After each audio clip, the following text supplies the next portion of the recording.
Now, when we get to the book of Matthew, Matthew is the author. And Jesus, when he met Matthew, was looking through eyes of love because he did not see who Matthew was at that moment. But what he saw was what Matthew could become. Before we get started into the book, I want to tell you a little bit about this Matthew. He was a tax collector. Now that might not mean so much to you, but let me tell you what that meant in those days. He was an outcast. You see, he was a Jew, but he was working for the Roman government. He was a Jew working for the enemy. And he collected your taxes. And the way he did this was if the tax for a certain thing was, say, $10, he would have to collect $10 from you and send it to Rome. But he had to make a profit. And so he might charge you $20. You see, he would do it through deceit, or through lies, or through manipulation, or through extortion, but he was going to get his money. Tax collectors were quite wealthy, so he was wealthy, and yet the Jews looked at him as unclean. He was an outcast from the Jews. It's interesting what the Bible says about this man. He is simply sitting in his office. You can see him sitting at his desk, shuffling his papers around, getting ready for the day. And it said a man, Jesus, walked by, looked at him, and said, "Follow me." That was it.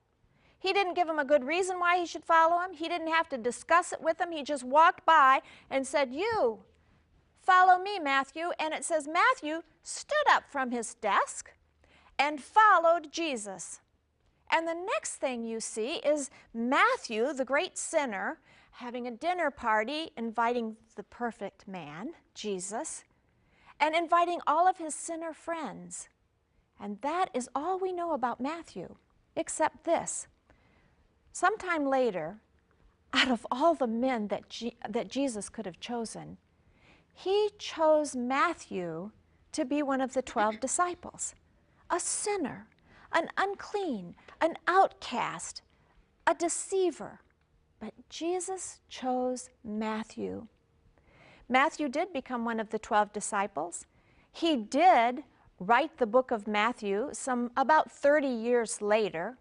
He would go on to spread the good news, and he would die a martyr's death for his Lord. Now that's who's writing this book. When you come to this book, it is the first one in the New Testament. It wasn't necessarily the first one written, but it was put first because it is the perfect book to bridge the Old Testament with the New Testament.